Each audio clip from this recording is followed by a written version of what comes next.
ساتھ میں رابطہ بہت ہی کم رہا ہے. کچھ 3-4 دفعہ ہلکے ہی میں ان سے ملاقات ہوئی ہے. تو بہت ہی پاورفل ہے ان کی ورڈنگ پاورفل ہے. اور جیسے ابھی ہم افسانے پہ بات کر رہے تھے تو وہ تمام چیزیں یعنی وہ تمام لوازمات جو کہ ایک افسانے میں ہونی چاہیے وہ بھرپور انداز میں جو ہے نا انہوں نے پیش کی ہے. اور شاعری تو میں نے نہیں پڑھی. مائک تھوڑا سا قریب کر. ہاں پاس کر لیں بالکل. شاعری تو میں نے ان کی نہیں پڑھی لیکن میں نے ان کے چند ایک افسانے پڑھے ہیں کیونکہ وہ ریڈیو سے وابستہ تھے.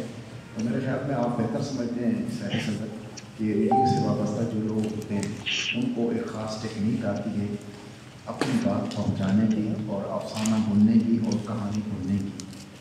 تو اس حوالے سے اگر دیکھا جائے تو احمد شہباز خاور کا بہت بڑا رول ہے. اور ابھی بھی بات جو ہو رہی ہے کہ ہم حسیات کو جو ہے کیسے لفظوں میں اس کی تصویر بنا سکتے ہیں. تو احمد شہباز خاور میں یہ تمام کوالٹیز موجود ہیں. بہت اچھا شکریہ. ناصر مجید صاحب آپ ہمارے ساتھ کچھ شیئر کیجیے ان کے ساتھ یادیں.